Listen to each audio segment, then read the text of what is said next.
नमस्कार, मैं रफ्तार। ये जो तू बताना चाह रहा है ना, इसको तू एक गाने में बना दे। इस गेम में है नेम जाके फेम, मेरा पूछ तेरे पास थोड़े लेम, तभी एम रहा चूक तू पकड़ के खड़ा अपने मालिक की पूछ, तेरा मालिक का मालिक कौन, मालिक से पूछ। कार और सलमान खान एक साथ दे सकते हैं। कितने पैसे मैडम? वाह जैसे फटाफट अब मैं यूनिकॉर्न को कहाँ डालूं? पर स्किल चेक क्यों होता रहता है हर इंटरव्यू में भाई? टाइप में मल्टीटास्क करके जो मैंने ADHD ट्रिगर किया है ना। क्या हो गया? मंड है किस बात का तुझेगा मंड है, तेरे टैलेंट के चूल्हे पे रफ्तार मेरे साथ रफ्तार सब स्लो करूं। Hi, this is Sana Fazeen and welcome to India Today, and I have with me two very talented stars to talk about hustle. अभी मैं बैठे बैठे वेट कर रही थी आप लोगों का, so I just wrote an introduction for you guys, so I want to say that. India today पे है आज दो अमेजिंग कलाकार, एक का नाम इक्का, दूजे का रफ्तार। 19 अक्टूबर से दिखेंगे ये हसल पे हर वीकेंड की रात, बट फिलहाल कर लेते हैं हम इनसे कुछ बात। बहुत कूल, बहुत ही बहुत अमेजिंग। से आपका लंच फायदा हो गया। But tell me season 4 like क्या एक्सपेक्ट कर सकते हैं? What can we expect from the season and talent किस तरह का है इस बार? 4 times of everything. Okay Everything. हम दुआएं पर ख्याल चाह रहे हैं। कभी उसकी खाएं, कभी मेरी खाएं, कभी उसकी ना है, कभी ये सब चलता रहेगा। The talent already because 3 seasons निकल चुके हैं और वो लोग देख चुके हैं कि कितना तैयार होके आना ज़रूरी है, तो वो भी उतने ही रेडी होके आए हैं और वो एक्सपेक्ट कर रहे हैं कि उतना ही डिफिकल्ट होगा। The audience has already seen 3 seasons जहाँ पर उन्होंने बहुत टाइप का टैलेंट देखा, तो उनकी उम्मीदें भी ज़्यादा हैं। सो साल भर द साल I think it's only going to become more difficult to reach there and also difficult to win people's heart. या एक आपके लिए तो प्रमोशन हुआ है, अब जज कर रहे हो, तो किस तरह का एक्सपीरियंस जा रहा है? Tell me about your. बहुत अच्छा है, सामने से देख के तो बहुत अच्छा लगता है भाई, वहाँ उस कुर्सी पे बैठ के, और स्टेज बहुत अच्छा लगता है। और जैसे कि रफ्तार ने कहा 4 गुना सब होने वाला है इस बार, चाहे वो टैलेंट हो, चाहे वो हम हो, चाहे किसी का रैप हो, चाहे म्यूज़िक हो, हाँ सेट का साइज़ हो, हमको मिलने वाला पैसा हो, सब 4 गुना है। तो या बहुत ही अच्छा एक्सपीरियंस है। अमेजिंग। एंड जैसे कि हम सब बात करते हैं कि स्टेज नेम का, ऑफ कोर्स रफ्तार का जिन्हें नहीं पता है it's Dilin Nair of course, and definitely Ankit Ikka का रियल नेम है। टेल मी कितना इंपॉर्टेंट हो जाता है एक स्टेज नेम रखना, एक पर्सनालिटी क्रिएट करना जब आप इस इंडस्ट्री में, इस जॉनर ऑफ म्यूजिक में आते हो? तो is it really important to have a stage name, have a personality, एक फ्लैम्बॉयंस आता है, वो ज़रूरी है या you can be just talented? जैसे कि MTV रैपर कंपटीशन से अच्छा हसल लगता है सुनने में ना, MTV हसल नहीं बोलते ना, MTV is rapper competition. You get it? वैसे ही तवज्जो मिलती है, इट जस्ट साउंड्स ग्रैंडर। वो आपकी पर्सनालिटी को सम करता है। जो नाम पैदा होने पे मिले तब उस नाम को नहीं पता था कि हमारी पर्सनालिटी क्या होगी, ये नाम वो जस्टिफाई करता है। इसलिए हम कलाकार अपना अलग नाम रखते हैं। इक्का कुछ बोलना चाहोगे आप? बोल दिया उसने वही। हर इंटरव्यू के लिए इसी क्वेश्चन पे नया जवाब ढूंढ के लाता हूँ मैं। अब खत्म हो गया। बट एक्चुअली क्यूरियोसिटी होती है कि कितना इम्पोर्टेंट कितनी है। बार कितनी बार बता चुके हैं। ऐसा नहीं है, लोग अपना रियल नेम भी कई हैं ऐसे रैपर्स जिनका असली नाम ही है। नहीं आ रहा एग्जैक्टली। हाँ सही बात तो कह रहे हो आप। बट डीनो जेम्स, हाँ भाई का नाम ही इतना नाम बढ़िया ही रखा है। हुआ, नाम डीनो डाइनो, समझ रहे हो, नाम ही बढ़िया रखा हुआ है, तो क्या करें। ये जे कोल भी है। And tell me, of course, we all talk about how rapping has become mainstream, but अभी भी हम बॉलीवुड में स्पेशली वो एंड क्रेडिट पे जो वो सॉन्ग्स होते हैं उस पे, या प्रमोशन पे जब यूज होता है तब हम इस तरह के गाने सुनते हैं। Tell me how do you feel about that trend and do you think it will change in coming days? पता नहीं, अब चेंज तो हुआ है, ऐसी बात नहीं है। गली बॉय बन गई भाई, और रात पे मूवी बन गई, गाने तो चलो छोटी बात है, वेब सीरीज बन गई हैं। सीरीज बने, ऐसा थोड़ी है हाँ कि उनका खलबली रैकेट चल रहा है। थोड़े दिन में आपको एक खुशखबरी भी दूंगा, पर हो जाने दो, फिर बताएंगे कि रात पे हो क्या क्या रहा है। तो हो रही हैं चीज़ें, हो रही है, उस पे शोर नहीं मचा रहे हम बस। अच्छा, ये एक कम्युनिटी है जो अपनी सेलिब्रेशंस अपने पास रखती है, किसी और के मुंह पे रगड़ती नहीं। ये देख हमने क्या किया। हम बड़े हो रहे हैं, बस आपको दिख भी नहीं रहा। बोलने से नहीं, कर दो, वो अपने आप दिख जाएगी, आपकी आंखों के सामने आ जाएगी, तो ज़्यादा अच्छा लगता है आपको। जी। जब आप बोल के जो चीज़ हो ना फिर लोग अबे तू तो वो करता ही है वो है, तो इट्स बेटर कि उस चीज़ को पहले हो जाने दीजिए। एंड टेल मी, आप लोगों की काफी लंबी एसोसिएशन रही है। व्हाट डू यू रिमेम्बर, आपका फर्स्ट मीटिंग, मतलब फर्स्ट इंप्रेशन एक दूसरे को लेकर क्या था? बढ़िया थे हम तो। कि यार ये बड़ा झंकी है और इसने सोचा होगा बड़ा चटक है, मतलब हम भाई हैं। खुश हो गया था ना, मैंने कहा तो विंड मिल मारता है लड़का यार ये डांस तो। क्लासेस में ले गए हाँ ये तो हम शायद कहाँ थे रोहिणी नहीं एडवेंचर आइलैंड। ओह वहाँ पे हैदर तू, हाँ हैदर था, तू था, Jurassic park. Yes. Jurassic park. और वहाँ किसी पब के बाहर हम अंदर तो जा नहीं सकते थे, पर हाँ उसके म्यूजिक पे बाहर ही इसने मेरे को विंड मिल दिखाई। मैंने हाँ लड़का विंड मिल जानता है, इसको बी बॉइंग आती है। नो वंडर इट्स हाँ ये तो कलाकार लड़का है यार, रैप भी कर रहा है, बी बॉइंग भी कर रहा है। मैंने कहा ये तो पक्का मित्र है मेरा। तो यार आई नो ये भी आपने बहुत बार आंसर कर चुके हो, बट डिस्कल्चर भी अभी बहुत इंपॉर्टेंट हो गया इस कम्युनिटी का part. What do you feel, क्योंकि कहीं ना कहीं बहुत यंग लोग हैं जो आप लोग से इंस्पायर हो रहे हैं, क्या मैसेज देना चाहते हो कि ये इंपॉर्टेंट है, डिस्कल्चर के बिना भी आप कर सकते हो अपना काम, या ये भी एक पार्ट हो गया that you can explore actually? यार डिस है ना, कभी भी म्यूजिक नहीं था। अब वो आपस में किसी की यार कोई बातचीत है तो वो गाने में निकाल देता है, अब हाथापाई नहीं करता तो अच्छी बात है। तो कल्चर का पार्ट भी है, पर ज़रूरी नहीं है जी। कि आर्टिस्ट बनने के लिए, रैपर बनने के लिए आपको डिस करना ही पड़ेगा। बहुत तरीके हैं, बहुत ज़रिए हैं। अच्छा म्यूज़िक बनाओ, बिना डिस किया आप लंबा जा सकते हैं। और अगर आपको लगे कि हाँ ज़रूरी है तो आपको डिस भी करना चाहिए, जी। पर वो ज़रूरी होना चाहिए, उसका मोटिव होना चाहिए Yeah. रियल। ऐसे नहीं होना चाहिए बेतुका कि हाँ जान ना पहचान तू मेरा मेहमान ले, ट्रू। तो वो थोड़ा सा वियर्ड लगता है।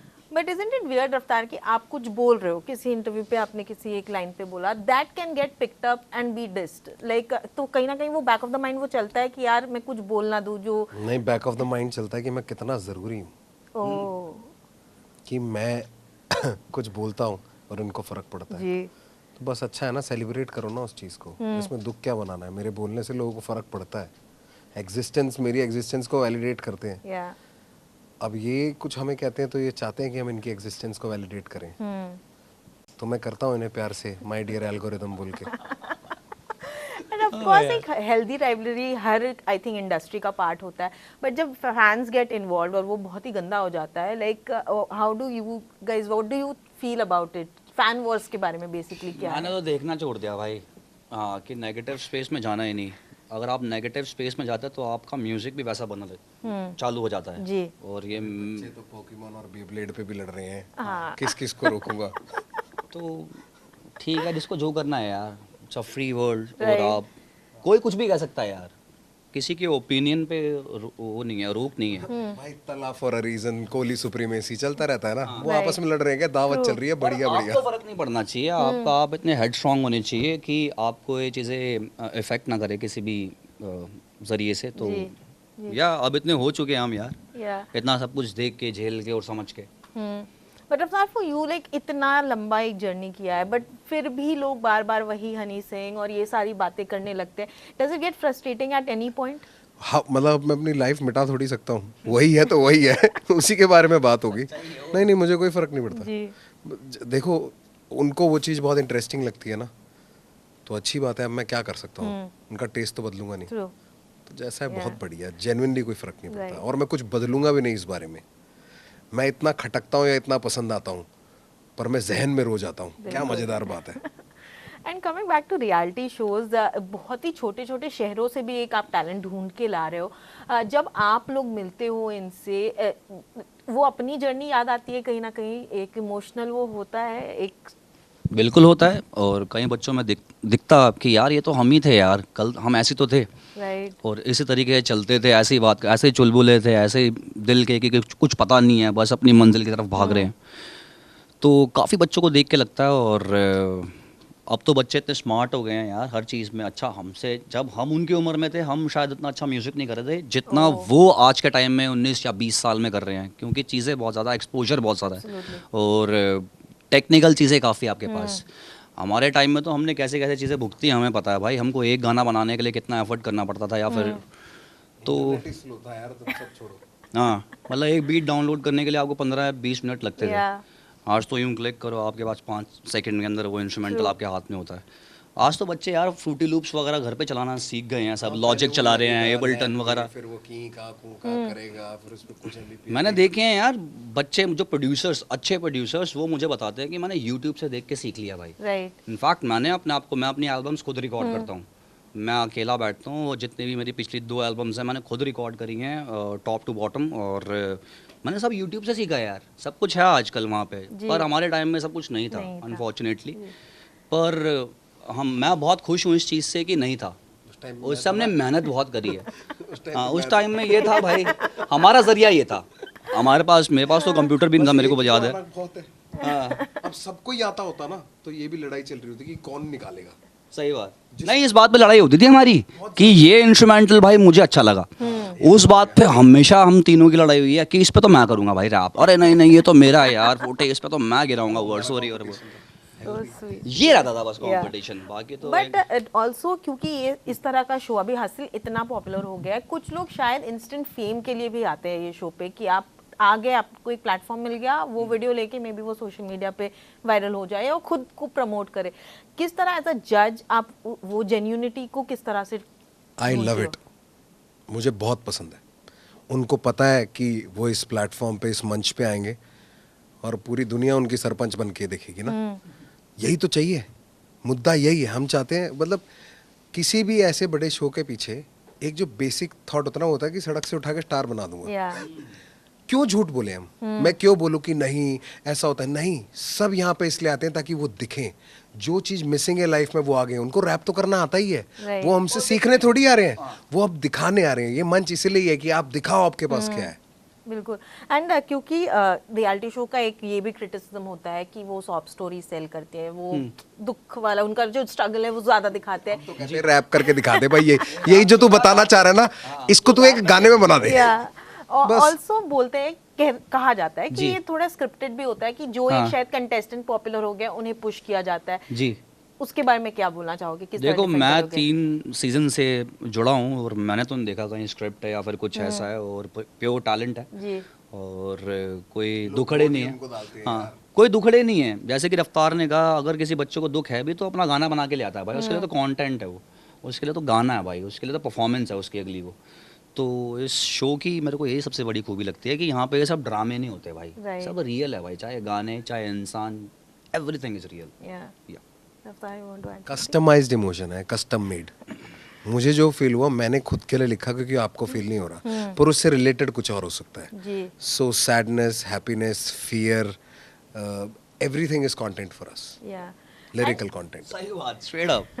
एंड जिस तरह से हम बात कर रहे थे अभी, एक ने भी कहा कि इस अभी की जो जनरेशन है वो इस उम्र में इतना अच्छा म्यूजिक क्रिएट कर रही है, कभी आप लोगों को कंपटीशन फील होता है विद द न्यू टैलेंट? बिल्कुल होता है, हेल्दी होता है, बहुत अच्छा लगता है मेरे को लगता है यार इतना बेहतरीन कर रहा है, मैं इससे बेहतर करके दिखाऊंगा। मेरे को तो बहुत अच्छा लगता है। इसलिए हम इवॉल्व हो रहे हैं। हाँ, मतलब अगर कंपटीशन अगर होगा ही नहीं तो यार जो हम बना रहे हैं ठीक है, वो तो हम ही कभी ग्रो नहीं कर पाएंगे। तो Right. ग्रोथ के लिए कंपटीशन होना बहुत ज़रूरी है, बहुत ज़्यादा ज़रूरी है। एब्सोल्युटली। एंड टेल मी, अभी हम इंडिया में वापस से कॉन्सर्ट का जो ट्रेंड है वो वापस हम देख रहे हैं। Too many concerts happening. जी। एक म्यूजिशियन के लिए tell me how important are concerts and क्यों आपको लग रहा है कि ये ट्रेंड अभी इंडिया में इतना आ रहा है वापस? हाँ, कैसे बताऊँ, ओरल में प्रैक्टिकल में जो फ़र्क है ना वही है। ओरल एग्ज़ाम देते हैं हम जब स्टूडियो के अंदर गाना गा रहे होते हैं, गा दिया सब कुछ। अब प्रैक्टिकल है कि ये लोगों के अंदर कैसे इमोशन पैदा करता है, इसकी एप्लीकेशन क्या है, कितने लोगों के साथ रिलेट हुआ है, कितने साथ गाएंगे। राइट। यार आर्टिस्ट ने ना ग्रोथ दिखाई, जैसे करण औजला भाई, दिलजीत पाजी, वो लाइव शोज को इतना उन्होंने ग्रैंड स्टेज तक ले गए। कोचियाला में परफॉर्म कर रहे हैं यार, कोचियाला। Absolutely. हम कभी सोच भी नहीं सकते थे कोई देसी आर्टिस्ट जाके वहाँ परफॉर्म करेगा, कितनी प्राउड की बात है। True. तो उन लोगों को देख के जितने यहाँ के आर्टिस्ट हैं ना, वो भी इंस्पायर होते हैं कि ऐसे शोज़ हों, और अच्छे शोज़ हो रहे हैं। और लोग जो आज की जनरेशन है वो बहुत इन चीज़ों के लिए दीवानापन है उनका। हमारे टाइम में तो इतने पैसे ही नहीं होते थे भाई, लोगों के 5,000 रुपये की टिकट लेके पहुँच जाओ, इम्पॉसिबल थी शर्ट। तो पर हाँ, अभी उस तरीके का माहौल है और लाइव शोज़ को मिलता है। और एक आर्टिस्ट का पैसा भी यार लाइव से ही बनता जी। है। अगर आपको लगे कि बॉलीवुड आपको पैसा देता, कोई पैसा नहीं देता भाई। लेबल्स पैसा देते हैं, लेबल्स देते हैं, पर आपके वीडियोस के लिए वो सब कुछ बजट निकालना पड़ता है आपको उसी पैसे में से। तो आर्टिस्ट के बाद लमसम ही कुछ बचता है। तो पैसा लाइव से ही है। लाइव तो फिर आर्टिस्ट के साथ जुड़ा ही है हमेशा। बट ये भी क्रिटिसिज्म अभी हो रहा है कि कॉन्सर्ट के प्राइसेस बहुत हाई है, स्पेशली दिलजीत के कॉन्सर्ट। तो यार वो उन्हें डिजर्व करते हैं। तो हमारे शो पे आ जाओ भाई। बंदे ने इतनी मेहनत करी है, उसने इतनी मेहनत करी। मैंने दिलजीत पाजी को हरियाणा में परफॉर्म करते देखा भाई, एक कॉलेज में, छोटे से कॉलेज में, मतलब अखाड़े में भी हाँ ब्रो, मैंने उनको वहां पे भी देखा है, उनका हसल है, Right. वो डिजर्व करते हैं उस चीज को यार, तो वो क्यों ना करें। और वो उनका प्रोडक्शन लेवल देखो ना, उनके स्टेज देखो यार, वो जितना वो खुद लेते हैं उससे ज्यादा प्रोडक्शन में डाल देते हैं अपनी, the sound, the stage, atmosphere. वो कहते हैं कि आपको ना लाइफ टाइम एक एक्सपीरियंस दें, Right. वो बहुत जरूरी होता है, उसके पैसे हैं यार। मैं कह रहा हूँ नहीं, सॉरी आपको एक्सपीरियंस चाहिए तो ठीक है फिर, और क्या। है कि sorry ladies, if you can spend that much on Beyonce, you can spend that much on अपने आर्टिस्ट में खर्चने में दिक्कत है। कोल्ड प्ले तुम देखने जाओगे वो बैंड पहन के, 2 कोल्ड प्लेज, मतलब ऑफ कोर्स गॉडली वो हैं वो, पर किसी से पूछना 2 बंदों का नाम बता दे, पता नहीं होगा उन्हें कि उनके मेंबर्स का नाम क्या है। पर हाँ, हाइप का वहाँ पैसे दे देंगे, पर दिलजीत पारी आ रहे हैं वहाँ उनको दिक्कत है, वहाँ उनको वही 2000 रुपये में शो देखना है, क्यों भाई। एब्सोल्युटली हाँ अपना है तो। राइट। एंड टेल मी, आप दोनों से मैं पूछना चाहूंगी कि आपको फर्स्ट रियलाइजेशन कब हुआ था कि आप पॉपुलर हो चुके हो, क्योंकि म्यूजिशियन यूजुअली अब प्लेबैक और वो बिहाइंड द सीन्स रहते हैं, बट आप लोगों ने ऑफ कोर्स वो कल्चर चेंज किया है। Tell me your first memory of being popular और a fan moment that you remember. मुझे तो नहीं लगता भाई ना, अभी तक लगता मुझे कभी भी। मेरे आसपास के लोग कहते हैं हाँ भाई तूने ये अचीव कर लिया, ये कर लिया, वो कर लिया। मैंने कहा मुझे कुछ नहीं लगता भाई, मेरे को वही लगता है जैसे पहले लगता था, आज भी वैसे ही है भाई, वैसे ही दिन है, वैसे ही रात है। पैसा आ गया, हाँ कंफर्ट आ गया लाइफ में, जो चीज़ें चाहता था मैं वो मेरे को मिल गई, पर मेरी चीज़ें बहुत छोटी थी। मेरे को वीडियो गेम से प्यार है, मैंने PS में खुश रहता हूँ मैं। मेरे को ज़्यादा वो नहीं है कि हाँ भाई मैं महल ले लूँ, ये कर लूँ, वो कर लूँ, तो उम्मीदें कम थी और तो मैं खुश रहता हूँ चीज़ों के लिए। क्या कॉपी पेस्ट देखो क्या है, I tell you, it's in rappers I think Yeah. General. Every time somebody comes up to us and says ना कि भाई क्या वर्स करा था, हमें वैसा ही फील होता है, सही बता यार, झूठ मत बोल। पक्का रिलीज करने से पहले मैं जब अपनी टीम को सुनाता, मैं कहा यार ये पक्का यार, वो कहते यार भाई कैसी बातें करते हो आप यार, मतलब ऑफ कोर्स अच्छा है, राइट। अच्छी बात है कि हम फॉर ग्रांटेड नहीं लेते कि मैंने लिखा है तो अच्छा ही होगा। अभी भी वो डाउट रहता है कि भाई अच्छा लिखा है ना, मतलब कैसा लग रहा है सुन के, बढ़िया लग रही है बातें, वो जरूरी वाला। है। बाकी देखो पता तो लग ही गया था। मैं एक बारी गाड़ी में से उतर के बारिश में किसी की गाड़ी को धक्का दे रहा था और वो बगल में खड़े होकर कह रहा था तेरा भाई किससे कम है। उसने मुझे नहीं पहचाना, पर मेरे गाने की लाइन उसकी मोटिवेशन थी उस टाइम, तो उस टाइम मेरे को रियलाइज हुआ भाई कुछ होना शुरू हो चुका है। अमेजिंग। ऐसा फील नहीं करता आर्टिस्ट यार, आर्टिस्ट अपना काम करता है यार, दिख जाता है उसे, थोड़ी बहुत खुशी होती है। जब स्टार्टिंग में खुशी लगती है आपको, आर्टिस्ट के पास ये सोचने का टाइम हाँ, नहीं है। नहीं स्टार्टिंग में लगता है, जब आपको Capitals नया मिलता है ना, तो आप कहते हो अरे वाह यार ठीक है, ये है वो है, फिर उसके बाद सामान्य है सब कुछ। जब आप आर्ट के अलावा बाकी चीजों के लिए फेमस होते हैं ना, तो मोस्टली वो आपके सर चढ़ जाती है।